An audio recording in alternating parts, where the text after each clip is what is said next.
no entendemos los tiempos de Dios, pero también no hemos entendido la fiesta del Señor, en el cual el Nuevo Testamento dice que son sombras proféticas de cosas por venir.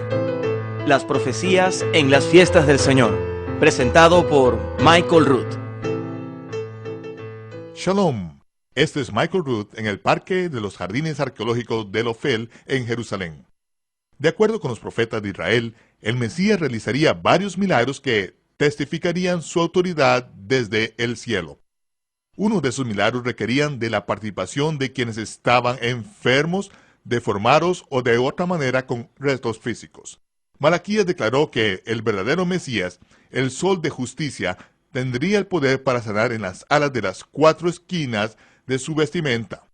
Para acceder a ese poder sanador, los que estaban enfermos tenían que extender sus manos y tocarlo, un acto que era prohibido por la propia ley. Que una persona enferma, inmunda, extendiera su mano y deliberadamente ensuciara a una persona limpia, en especial a un maestro de la Torá, era provocar su propia fiesta de piedras. Aún es una tradición entre los judíos de hoy en día que si un estudiante desea hacer una pregunta al maestro, extiende su mano y toca su tzitzit. El maestro luego está obligado a contestar la pregunta. Esta tradición tiene origen en la profecía mesiánica de Malaquías, y este milagro de sanidad en las alas del Mesías era y aún es apropiado por quienes están agobiados por alguna enfermedad de pecado o de otra manera incurable. Únese a nosotros en los estudios de televisión de Lester Summerall, donde se grabó esta presentación multimedia. Este es el curso Profecía Bíblica 101.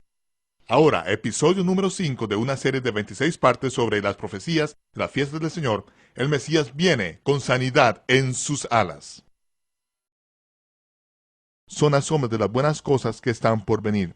El profeta Malaquías dijo, el sol de justicia se levantará con sanidad en sus alas. Aquí la palabra traducida como alas es kanaf, que significa tzitzit en los bordes de su vestido. Los rabinos entendían que el sol fue creado en el 4º día de la creación, así el Mesías aparecería en el 4º día milenial o 4º milenio. Y de hecho, el 15 de Tishri del 3999, Yahshua de Nazaret nació con menos de 18 meses para que acabara el 4º milenio, el propio milenio en el cual se esperaba que llegara. Fue al propio final de ese milenio, y eso nos muestra algo muy importante. Dios no solo es omnisciente, sino que también es lento. Esperó justo al final antes de enviar a nuestro Salvador. Vemos eso tantas veces en nuestras vidas. Así como los rabinos enseñaban que el sol de justicia aparecería en el 4º día, el Mesías aparecería en el 4º día, y ese Mesías vendrá con sanidad en su tzitzit, en los bordes de su vestido. Así que los evangelios ahora nos dan el cuadro de cuándo se cumplió esta profecía en particular. De hecho, fue cuando se enfermó la hija de Jairo.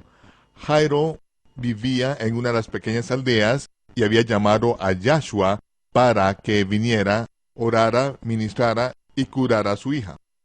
Fuera de la aldea vivía una mujer que en un tiempo era residente de ese pueblo. Ahora vivía fuera del lugar porque tenía un flujo de sangre del cual no podía ser sanada. De acuerdo con la Torá, si una persona guarda los mandamientos de Dios, ninguna de las enfermedades de los gentiles le sobrevendrían. Pero si debido a la desobediencia de alguien, por ejemplo, la contaminación con cadáveres o alguna otra razón, se contaminaban con una de las enfermedades de los gentiles, entonces tenían que irse a vivir fuera de la casa de la fe hasta que quedaran limpios, porque Dios no quería que todo su pueblo se contaminara. Debido a la desobediencia de uno, Él no quería que toda la familia de la fe se enfermara y muriera.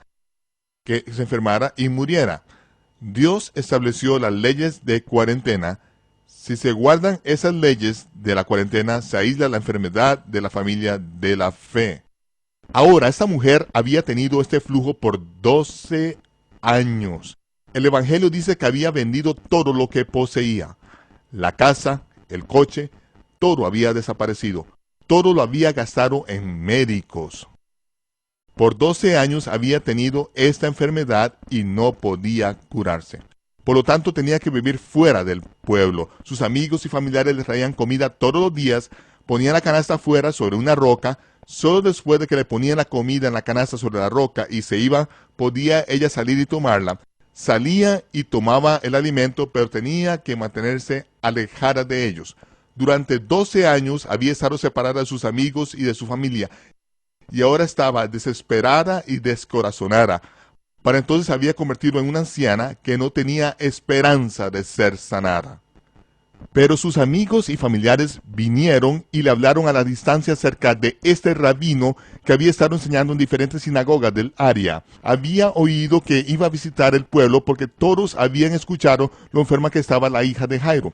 Cuando este rabino, Yahshua, vino al pueblo, lo seguía un gran número de personas que lo acompañaron desde el pueblo anterior que visitó, donde había estado enseñando en la sinagoga. Al entrar en la aldea, la ciudad entera se reunió desde las puertas formando un callejón por donde pasaría. Todo el mundo estaba allí. Había un gentío a las puertas de la ciudad. Todos estaban muy emocionados de que los visitara. Habían escuchado que conforme enseñaba en la sinagoga, la gente se sanaba y que estaba interpretando la Torá. Debido a esto había una fama acerca de él que se extendía por todos los lados. Esta gente estaba muy emocionada por verlo y oírlo. Esta mujer sabía lo que dicen los profetas. Había estudiado las escrituras. Había sido criada de acuerdo con las enseñanzas de los profetas y la Torá toda su vida. Como estaba fuera de la ciudad, se dio cuenta que si este era el Mesías, esta era su oportunidad.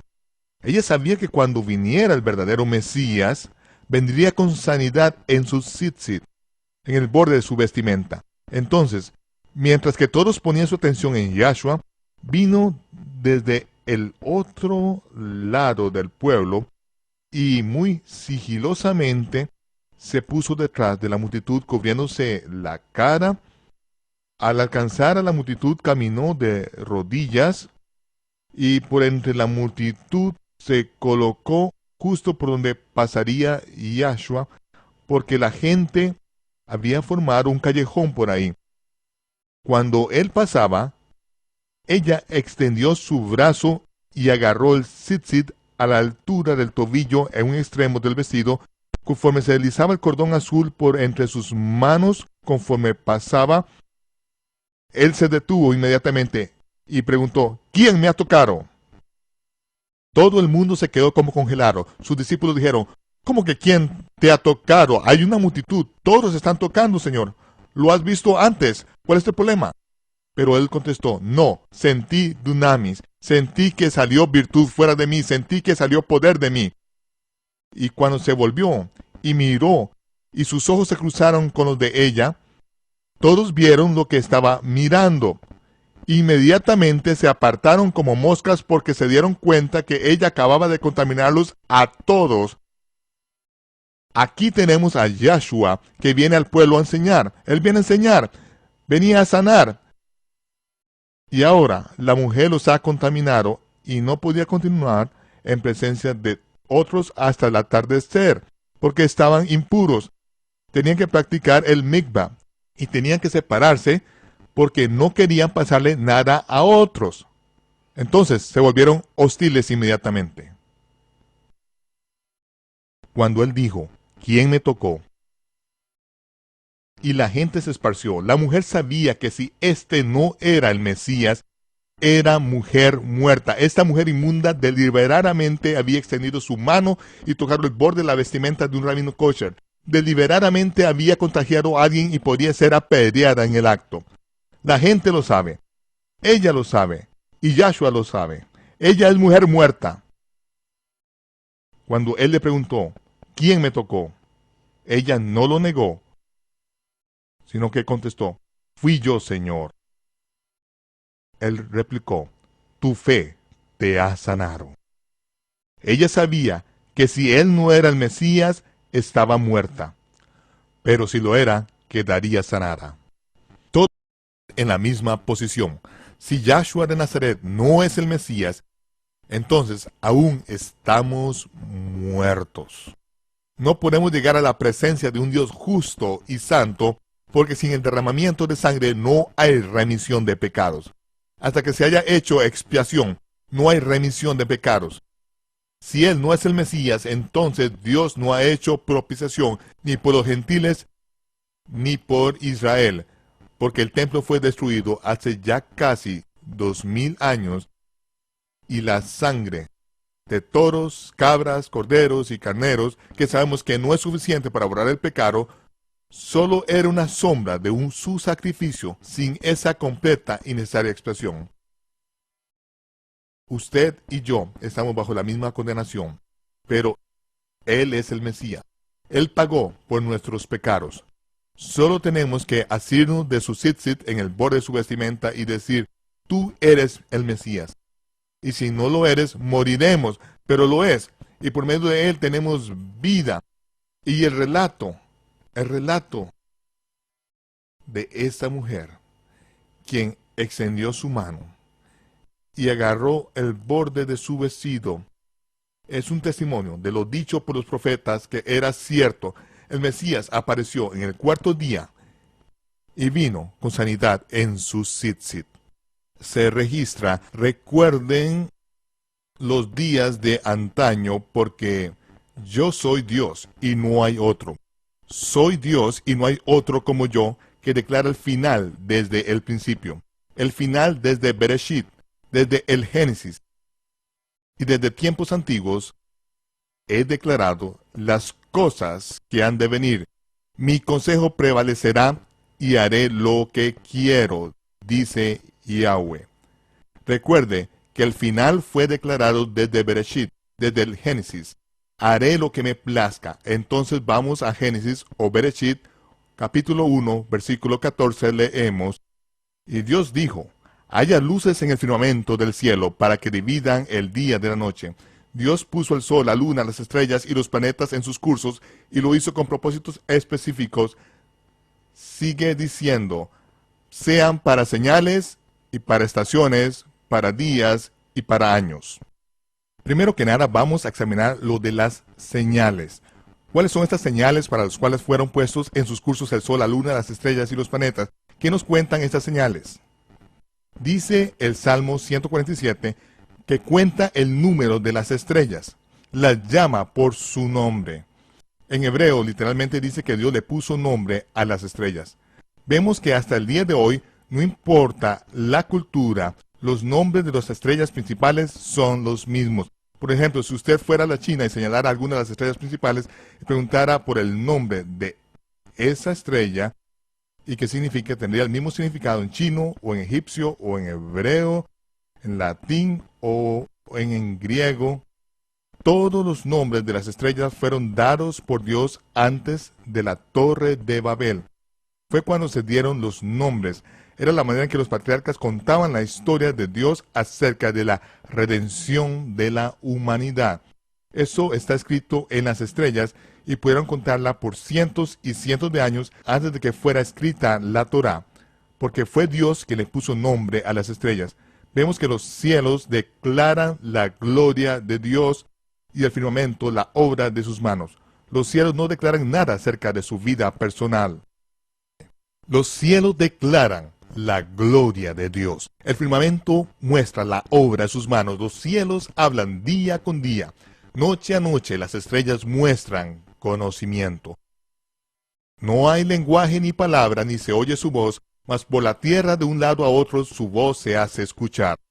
Hasta el día de hoy, no hay idioma en el cual las estrellas no mantengan su antigua descripción hebrea. Cuando examinamos los nombres hebreos antiguos, vemos la manera en que Dios contó el final desde el principio. Ahora en Apocalipsis, capítulo 12, versículo 1, leemos, y en el cielo apareció una gran señal. Aquí es donde vemos que Dios contó el final desde el principio. Apocalipsis hasta Génesis.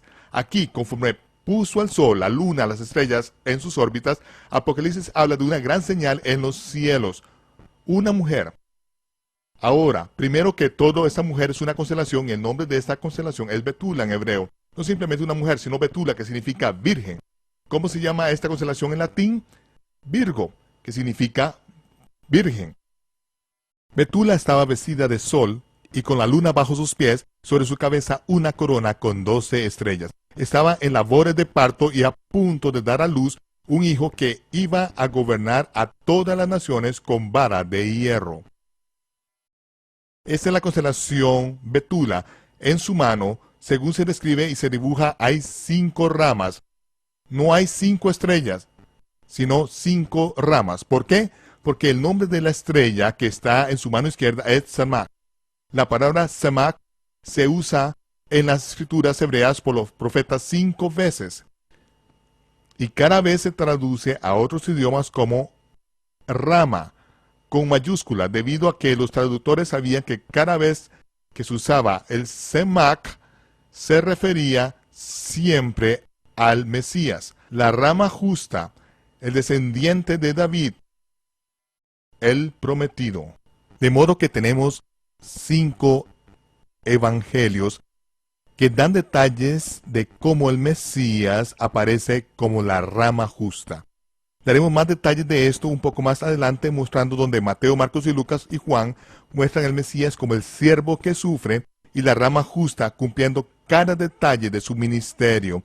Y después en el libro de Apocalipsis, que es el 5.º evangelio, porque son buenas nuevas de cuando el Mesías gobierne con varas de hierro como juez justo.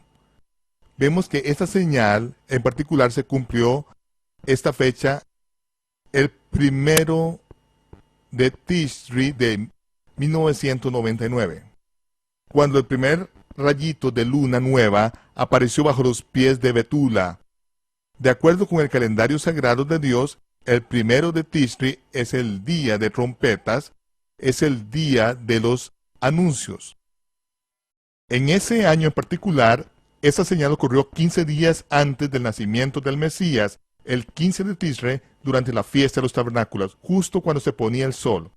El 1 de Tishri, Betula estaba vestida con la puesta del sol, y el primer rayito de la luna nueva aparece bajo sus pies. Sobre su cabeza está una corona de 12 estrellas.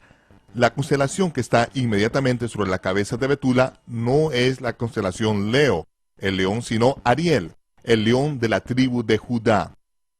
Y el león de la tribu de Judá tiene una estrella entre sus patas, y esa estrella se llama Hamalek, que significa el rey. En latín se llama Regulus, que significa el real o el rey. Recordamos que cuando Jacob profetizó sobre su hijo Judá, le dijo que el cetro o el gobierno, el reinado, el dominio no se apartaría de entre los pies de Judá hasta que viniera el Mesías. A lo que se estaba refiriendo ya estaba escrito en las estrellas. La estrella entre los pies del león de la tribu de Judá es Hamalek, el rey que no se apartará hasta que venga el Mesías. En Tishri 1 del 1999, a tan solo 18 meses del final del 4.º milenio, cuando se esperaba que viniera el Mesías, fue cuando sonaron las trompetas en el monte Moriah. En el monte del templo sonaron las trompetas anunciando el día de Yom Teruah, el día santo de la fiesta de las trompetas. En ese momento, el planeta Júpiter, que en hebreo se conoce como Hatzedek, el justo, se alineó con la estrella Hamalek, y fue el anuncio del nacimiento del rey justo, el león de la tribu de Judá. Esa fue la señal que los astrónomos caldeos habían estado esperando en los cielos durante 500 años, esperando el nacimiento del Mesías. Estos eran los astrónomos caldeos que fueron entrenados por Daniel y estuvieron bajo su autoridad por más de 60 años. Entonces Daniel y sus compañeros no solo eran brillantes y conocedores de toda la sabiduría de Israel, sino que Daniel también recibió revelación de parte de Dios, de modo que pudo interpretar el sueño que Dios le había dado a Nabucodonosor, ¿Para qué le dio Dios a Nabucodonosor un sueño? Para que Daniel lo interpretara. Daniel lo interpreta, lo convierte en el presidente de Babilonia solo por debajo de Nabucodonosor. También se convierte en un joven de mucha riqueza y es el segundo después de Nabucodonosor, rey de Babilonia. Lo ponen a cargo de todos los astrónomos caldeos. Muchos de los astrónomos caldeos eran judíos jóvenes que se crearon con este conocimiento, se quedaron en Babilonia por cientos de años. De hecho, cuando Israel regresó del cautiverio, hubo cientos de miles de judíos que no regresaron a Israel. Muchos de ellos se quedaron como astrónomos en la tierra de Babilonia. Vemos que Daniel se convirtió en el presidente de Babilonia bajo la autoridad de Nabucodonosor, y luego bajo Belsasar, y más tarde bajo Darío el de Meda, convirtiéndose en un hombre cada vez más rico. A través de su vida se le fue dando revelación. Sabía cuándo iba a nacer el Mesías. También se le revelaron cosas que debía mantener selladas y que no debía escribir porque no eran para la diseminación general del público. Antes de morir Daniel, siendo eunuco y extremadamente rico, al final de su vida, ahora, giró instrucciones a los astrónomos caldeos.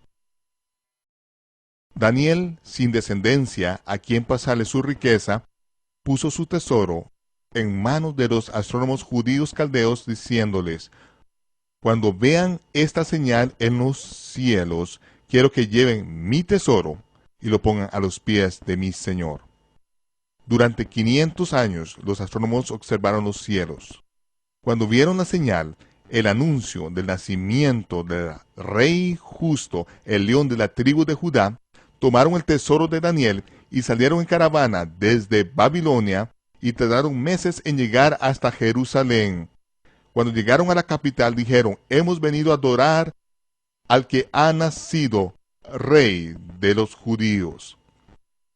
Herodes, impresionado por esto, los llamó aparte y les preguntó acerca de lo que habían visto y acerca de los tiempos. Después de hacer esto, llamó a los escribas, a los maestros de la Torá en Jerusalén, y les preguntó: ¿dónde tiene que nacer el Mesías? Y ellos le contestaron: tiene que nacer en Betlehem. En Betlehem, la casa del pan, justo en la siguiente colina hacia el sur de Jerusalén, mirando del monte del templo, allí queda Belén. Herodes los mandó a Belén y dijo: cuando lleguen y encuentren al niño, cuéntenme, para que yo pueda ir a adorarlo también.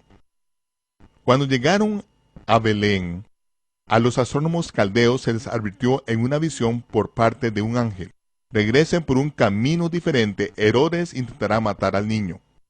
Entonces ellos regresaron por un camino diferente, pero dejaron a los pies del Señor, a los pies del Mesías, el tesoro de Daniel esa noche. Esa noche, un ángel les advirtió a José: Herodes va a intentar matar al niño. Huye a Egipto. Ahora sabemos que meses antes fue el tiempo donde tenían que ir al templo y redimir al niño y presentar una ofrenda ante el Señor. La Torá dice que uno tiene que presentar una ofrenda de un cordero de un año. Y ese es el precio de la redención del primogénito. Pero ellos no hicieron eso. Ellos ofrecieron 2 tórtolas.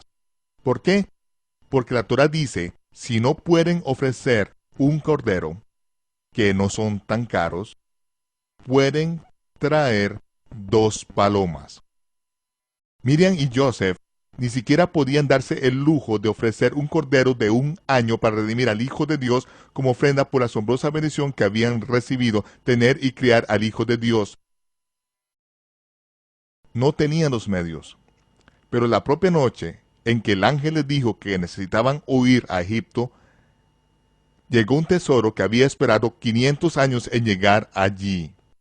La propia noche en que necesitaban huir, recibieron un tesoro que ahora en ese momento podían usar para financiar su traslado a Egipto y quedarse allí. Luego, cuando pudieron regresar a su propia tierra, se establecieron en Nazaret. Todo porque la provisión de Dios había llegado a tiempo, pero tardó 500 años en llegar allí. Así es como funciona Dios. en el último minuto, llega con liberación.